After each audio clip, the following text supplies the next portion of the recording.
Rasulullah SAW menyebutkan bahwa agama Islam ini adalah agama nasihat.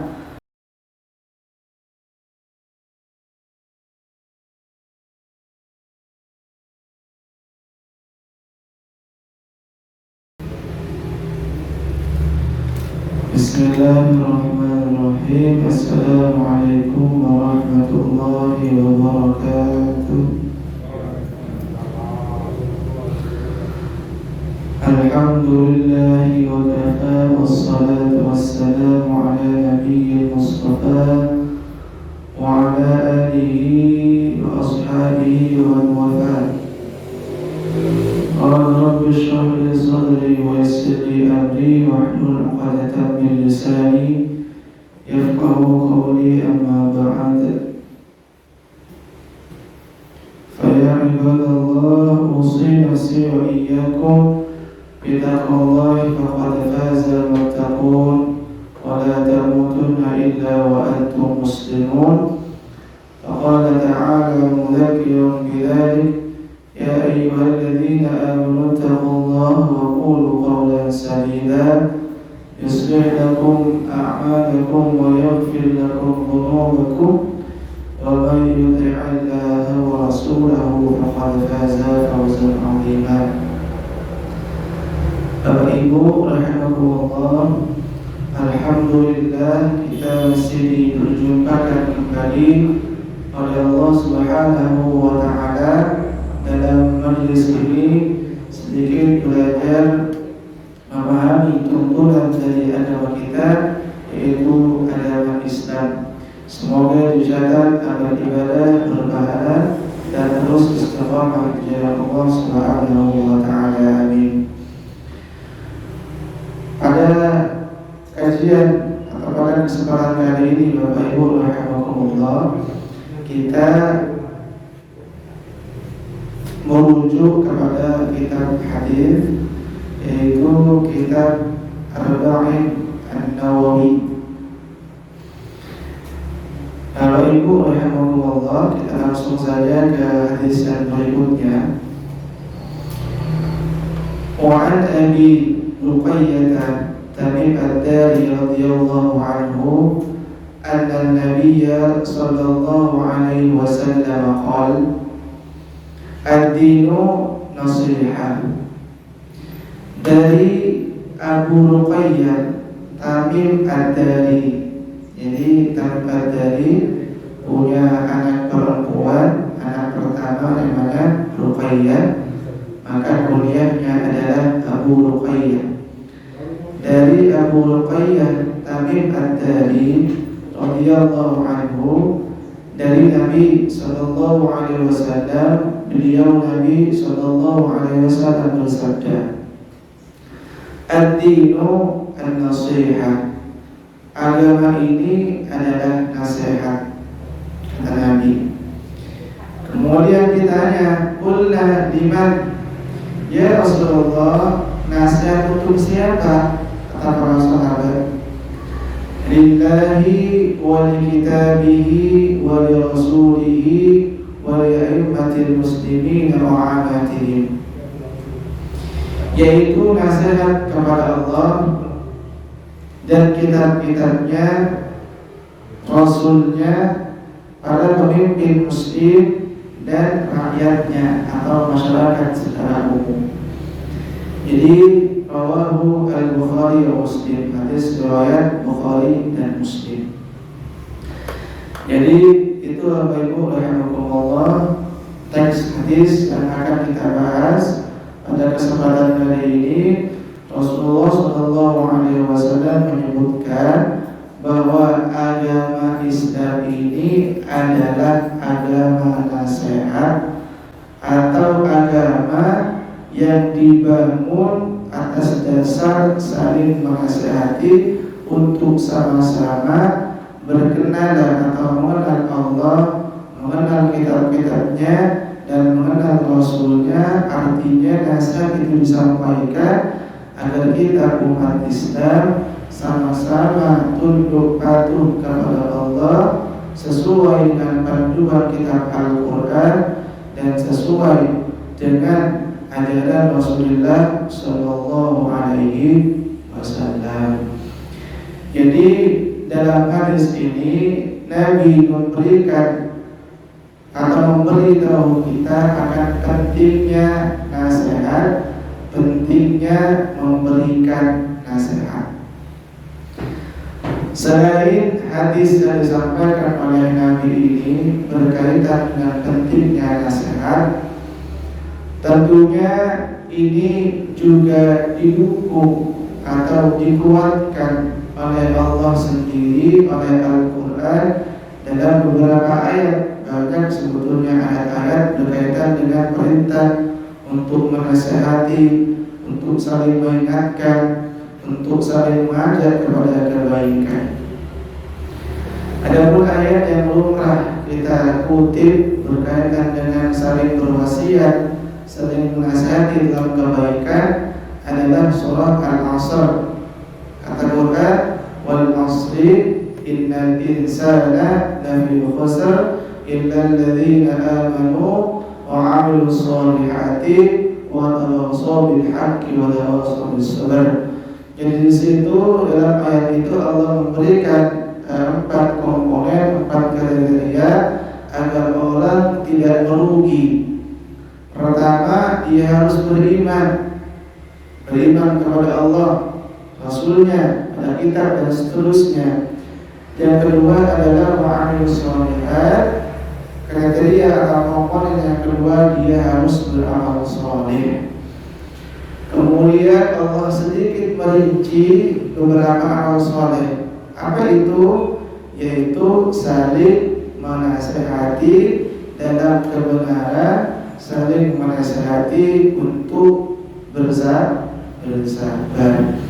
Itu ternyata saling berwasiat, saling menasihati untuk mendapatkan kebaikan, untuk bersabar. Itu merupakan komponen yang disebutkan oleh Al-Quran agar kita tidak rugi dalam hidup ini, termasuk juga tidak rugi nanti ketika kita masuk ke dalam akhirat.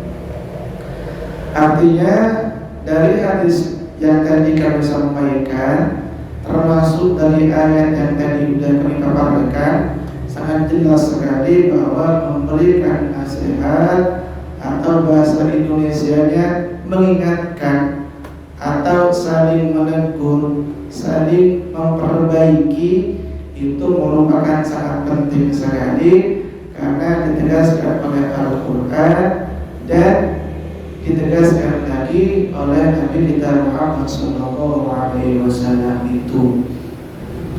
Jadi jelas perintahnya nasihat dari Al-Quran dan dari sabda Nabi Muhammad SAW.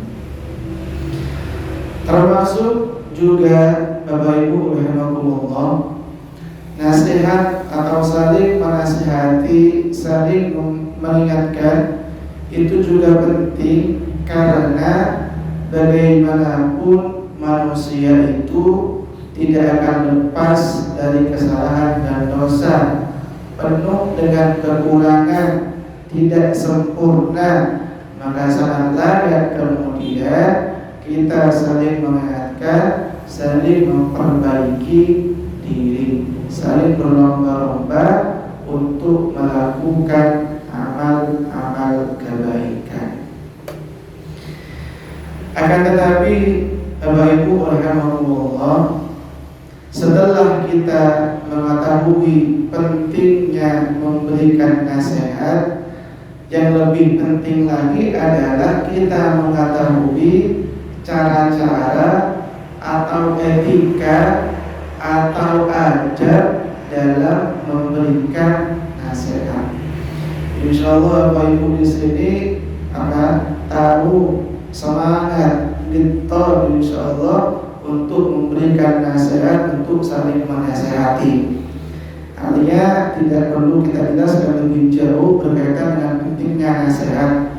Menurut kami atau menurut saya, yang lebih urgen, yang lebih penting lagi adalah menyampaikan etika adab dalam memberikan nasihat.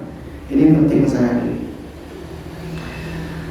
Yang pertama, Bapak Ibu rahimakumullah, adab dalam memberikan nasihat yang perlu kita catat adalah yang pertama tentunya jelas niat ikhlas karena Allah Subhanahu wa Ta'ala. Artinya kita memberikan nasihat itu karena memang ada perintah dari Allah dan perintah dari Rasulullah Sallallahu Alaihi Wasallam. Tidak ada tendensi apapun ketika kita memberikan nasihat kecuali untuk menggapai ridha Allah Subhanahu wa Ta'ala. Sebagaimana hadis arba'in yang pertama kemarin, bahwa innamal a'malu binniyat, sesungguhnya amal itu adalah tergantung dari niatnya. Wa innama likulli imri'in ma nawa, kama qala Rasulullah. Dan orang itu akan mendapatkan pahala atau mendapatkan sesuatu dari apa yang dia niati. Jadi sangat jelas sekali niat dalam menyampaikan nasihat harus diperhatikan murni karena Allah Subhanahu wa Ta'ala. Tidak ada kepentingan, tidak ada tendensi selain itu.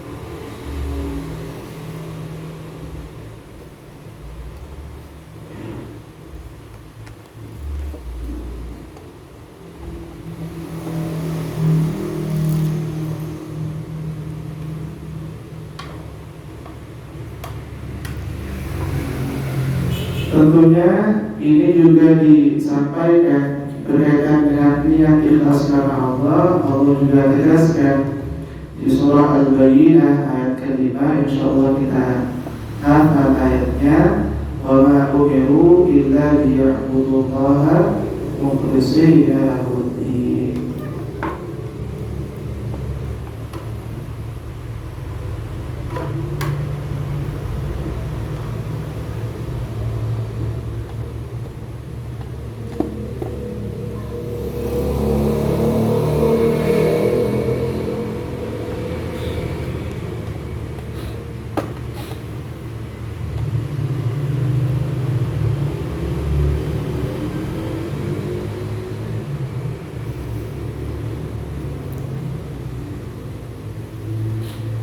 Ya, kita lanjutkan Bapak Ibu.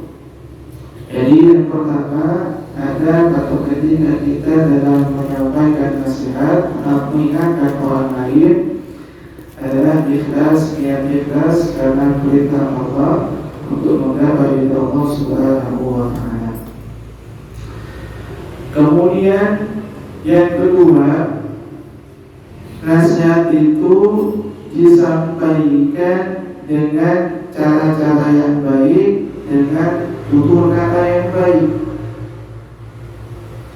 Tentunya ini bisa kita lihat dari firman Allah Subhanahu wa Ta'ala ketika Allah memberikan atau memerintahkan Musa dan Harun untuk memberikan nasihat kepada Fir'aun.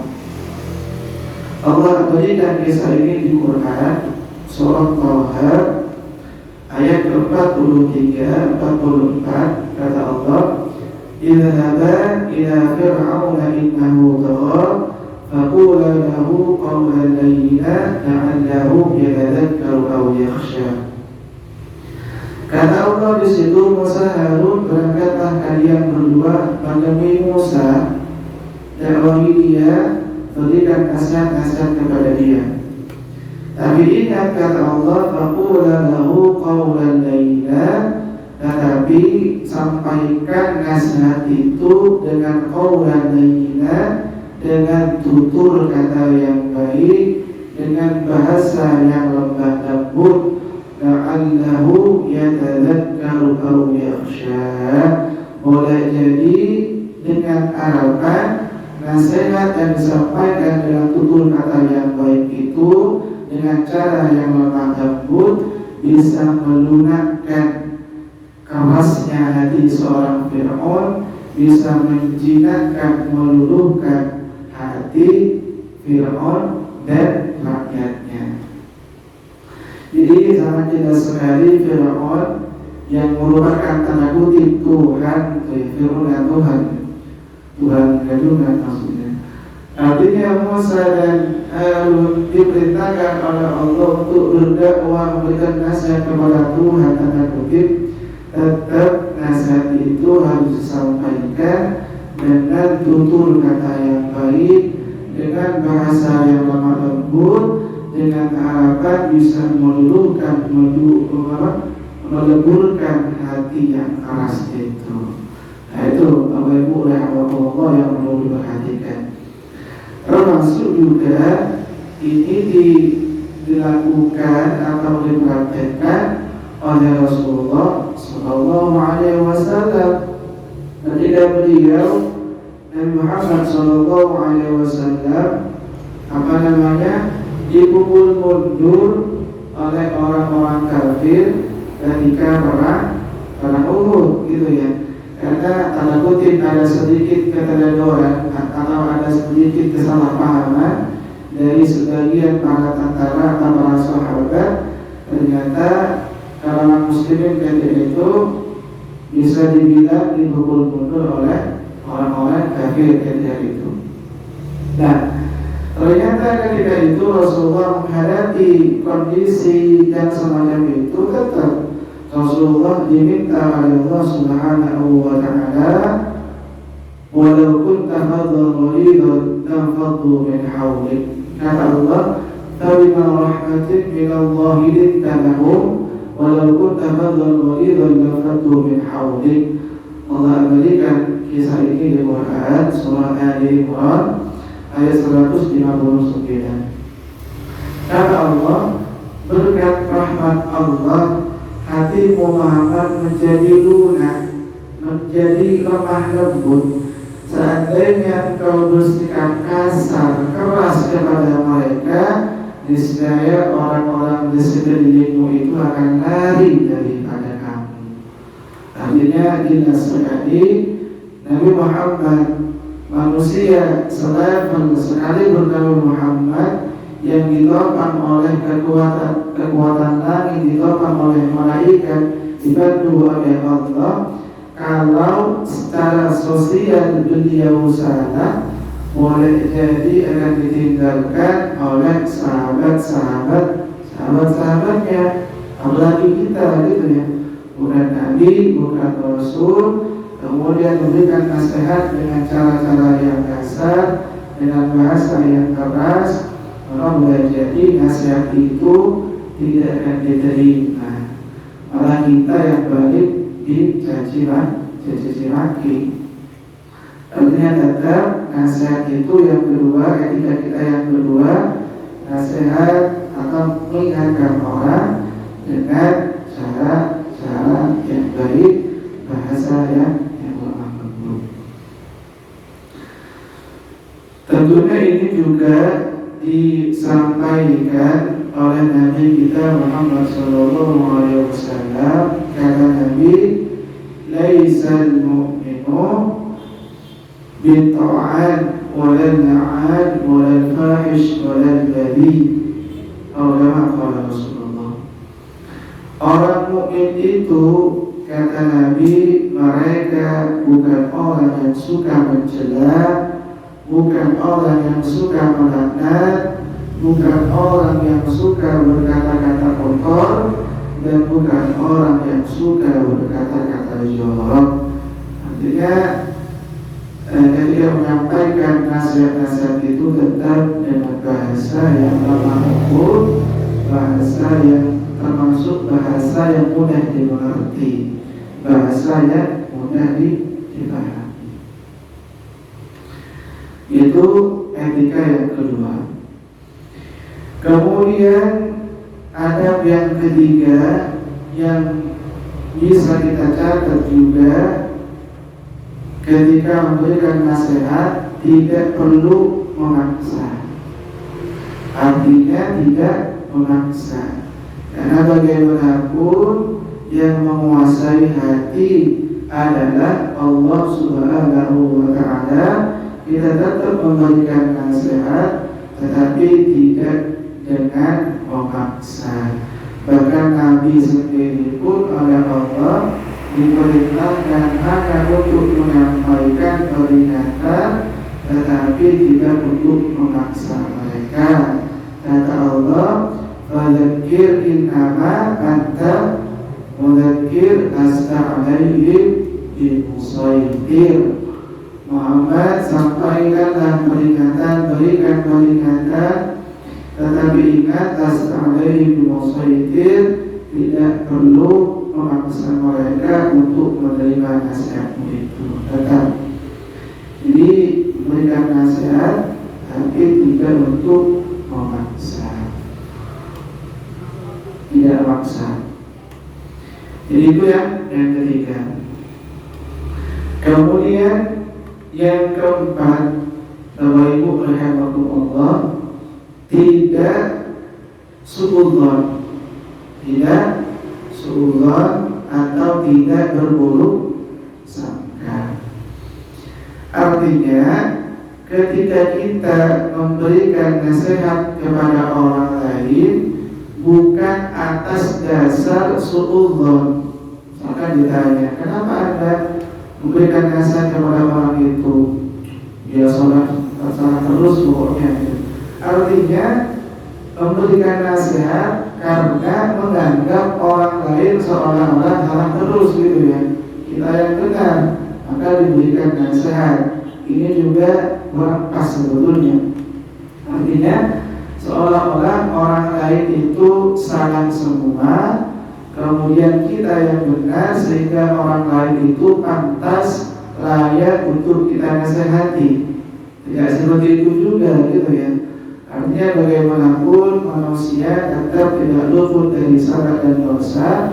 Ketika kita memberikan nasihat itu atas dasar perintah Allah dan atas dasar saling memperbaiki diri, tetapi tidak atas dasar mengoreksi atau mendikte atau mencari-cari kesalahan orang lain. Kalau atas dasar itu, maka semua orang harus kita nasihati, karena semua orang punya kesalahan gitu ya.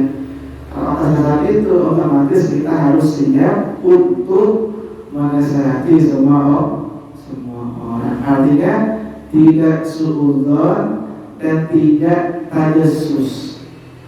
Tajassus itu apa namanya? Mendikte atau mencari-cari kesalahan orang lain untuk kemudian kita nasihati dia.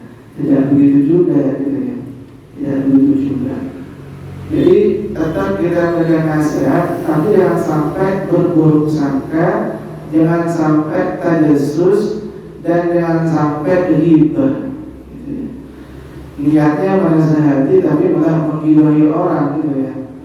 Nasihat niatnya pengen menasihati, tetapi jatuhnya gosip, jatuhnya malah menggibah. Ini na'udzubillah. Artinya tidak cukup dengan niat saja, termasuk juga kita tetap memperhatikan cara-cara dalam menyampaikan nasihat itu. Kemudian yang berikutnya, adab yang berikutnya yang perlu kita perhatikan Bapak Ibu rahimakumullah adalah menasihati di ruang tertutup atau secara privasi. Jadi tidak di muka umum, tidak di ruang terbuka. Ini tentunya didasari kepada sabda Nabi Muhammad SAW. Kata Nabi, man arada an yunsiha li sultanin bi amri fala yabdulahu alaniyah wal ya'khud lahu biyadihi. Kata Rasulullah, barang siapa yang ingin memberikan nasihat, terlebih memberikan nasihat kepada pemimpin, kepada raja, kepada atasan, kepada tokoh masyarakat, maka hendaknya dia tidak memberikan nasihat itu di muka umum.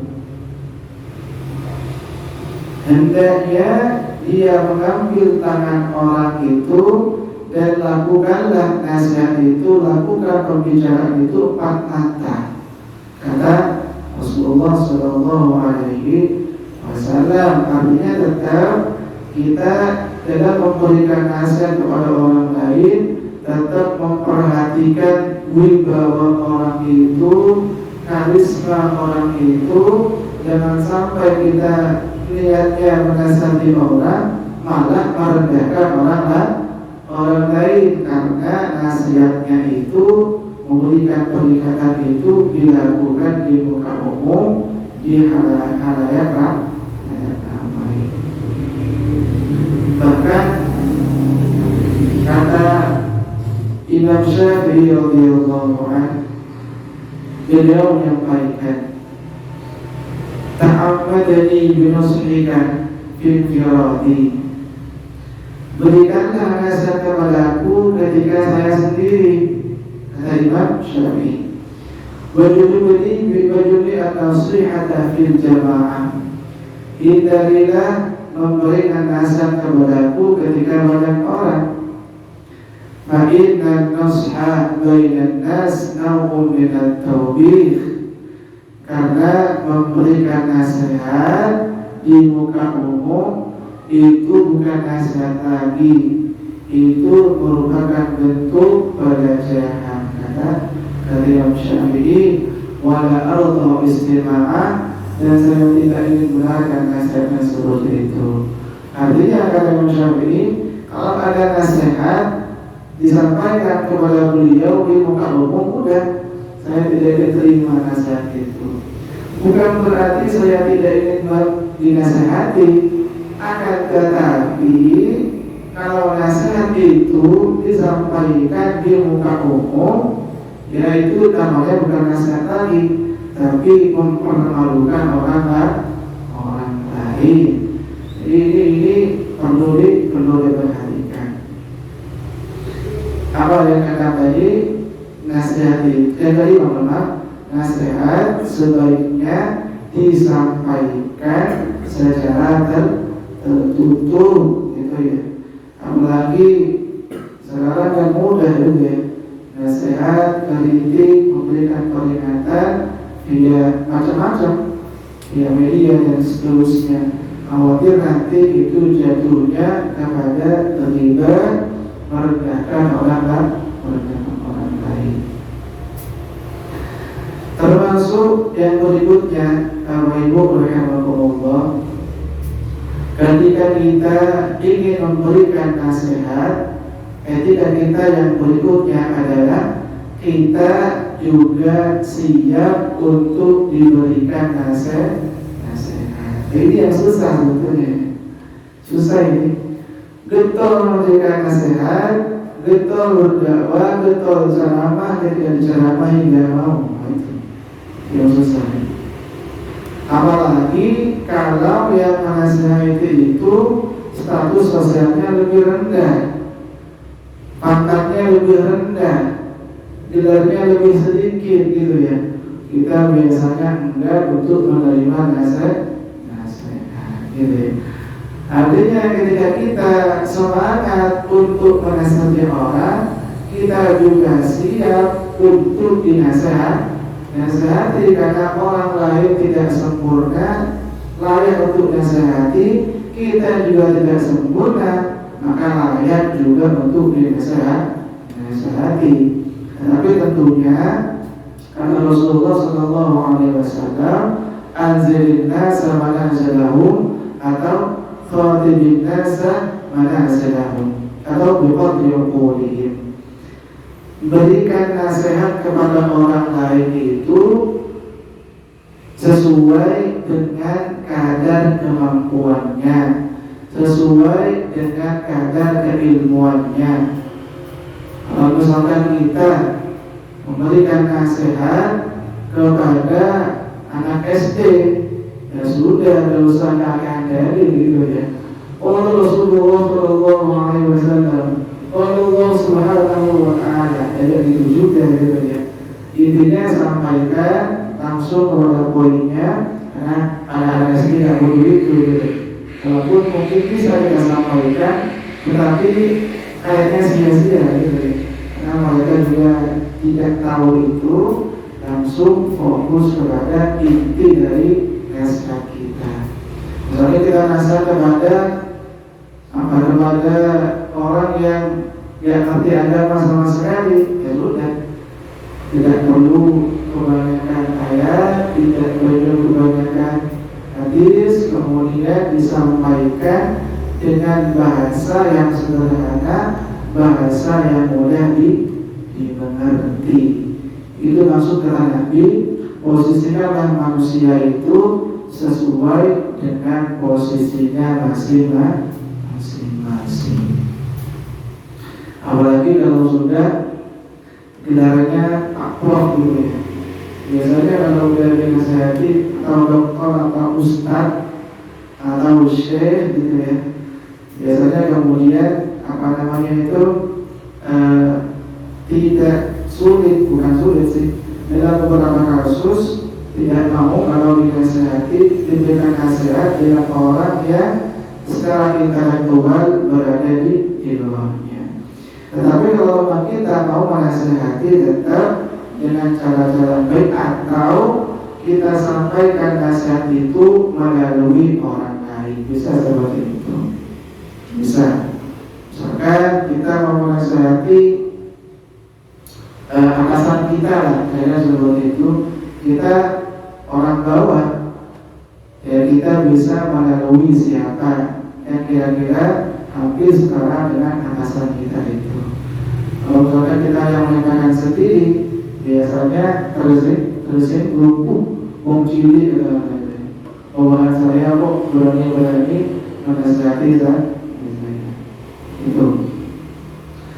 Jadi Ibu rahimahullah, ketika kita siap atau berani atau semangat untuk menasihati, kita juga siap untuk dinasihati. Nah itu namanya juga manusia.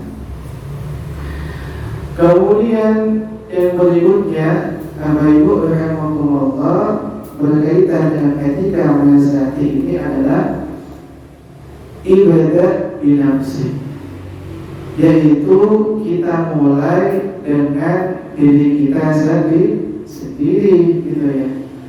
Mulai dengan diri kita sendiri. Alangkah kurang etis juga gitu ya, ketika kita menasihati seorang yang kita sendiri tidak melakukan itu. Walaupun tidak apa-apa sebetulnya, akan tetapi itu akan berpotensi kecurigaan. Ngomong kadang-kadang tidak mengerjakan, kira-kira seperti itu. Artinya sebelum memberikan nasihat, sebelum mengingatkan orang lain, amal perbuatan itu sudah kita lakukan, baru kemudian kita berikan nasihat itu kepada orang lain. Ini tentunya sangat banyak ayat-ayatnya. Yang paling nampak adalah ayat yang sering kita dengar, ya ayyuhalladzina amanu lima taquluna ma la taf'alun, kabura maqtan 'indallahi an taqulu ma la taf'alun. Wahai orang-orang yang beriman, kata Allah, mengapa kalian mengatakan sesuatu, menyampaikan sesuatu yang kalian sendiri tidak melakukannya? Kalau itu kalian lakukan, sungguh besar murka Allah bagi orang-orang yang menasihati, orang yang menyampaikan sesuatu tetapi dirinya sendiri tidak melakukan sesuatu itu. Jadi ibda binafsi atau memperbaiki diri sendiri sebelum menasihati orang lain itu bagian dari ketika kita menyampaikan nasihat agar tidak muncul kecurigaan dari orang lain. Jadi itu Bapak Ibu rahimakumullah sedikit akan beberapa etika kita dalam menyampaikan nasihat kepada orang lain. Kita ulangi sedikit. Yang pertama adalah niat ikhlas karena Allah, jelas sekali. Kemudian yang kedua, nasihat itu disampaikan dengan cara-cara yang baik. Jangan sampai niat yang baik tetapi tidak dilakukan dengan cara-cara yang tidak baik, gitu ya. Sama kayak orang gitu ya. Kenapa ada korupsi Pak, gitu ya? Oh iya, saya korupsi untuk menafkahi keluarga saya. Nah, oh iya, niat menafkahi keluarga itu bagus, wajib. Tetapi dengan cara korupsi tidak salah, gitu ya. Artinya al-ghaya la tubarru wasilah. Niat yang baik itu bukan lantas menghalalkan segala cara, gitu ya. Artinya sama, niat menasihati orang tetap juga dilakukan dengan cara-cara yang baik. Jadi yang kedua adalah nasihat itu dilakukan dengan cara-cara yang baik, disampaikan dengan tutur kata yang lemah lembut. Kemudian yang ketiga tadi, jangan sampai suudzon dan tajassus. Apa tajassus Bapak Ibu? Mencari-cari kesalahan orang lain. Mana ini orangnya yang salah, dia tak nasihati gitu. Jadi itu namanya orang yang mencari-cari kesalahan orang lain, berburuk sangka kepada orang lain. Jangan sampai seperti itu. Bahkan kata Rasulullah SAW, iyyakum wadh-dhann fa inna dhanna akdzabul hadits. Kata Rasulullah, berhati-hatilah kalian dengan berburuk sangka, karena buruk sangka itu adalah paling dustanya perkataan. Hati-hati apalagi di bulan Ramadan ini, layaknya kita meningkatkan sikap baik sangka kepada orang lain. Termasuk juga disampaikan oleh Allah di Quran tentang buruk sangka ini. Allah sampaikan di Quran surah Al-Hujurat ayat ke-11, ayat 12, maaf. Kata Allah, ya ayyuhalladzina amanu ijtanibu katsiran minadh-dhanni inna ba'dadh-dhanni ithmun. Al-ayat. Wahai orang-orang beriman, kata Allah, jauhilah buruk sangka, karena buruk sangka itu sebagiannya adalah dosa, gitu ya. Tuh. Yang ketiga adalah ketika kita memberikan nasihat bukan atas dasar buruk sangka, bukan atas dasar mencari-cari kesalahan orang lain. Kemudian yang keempat, nasihat itu tidak harus memaksa. Karena bagaimanapun tadi, Allah lah yang menguasai hati orang hambanya.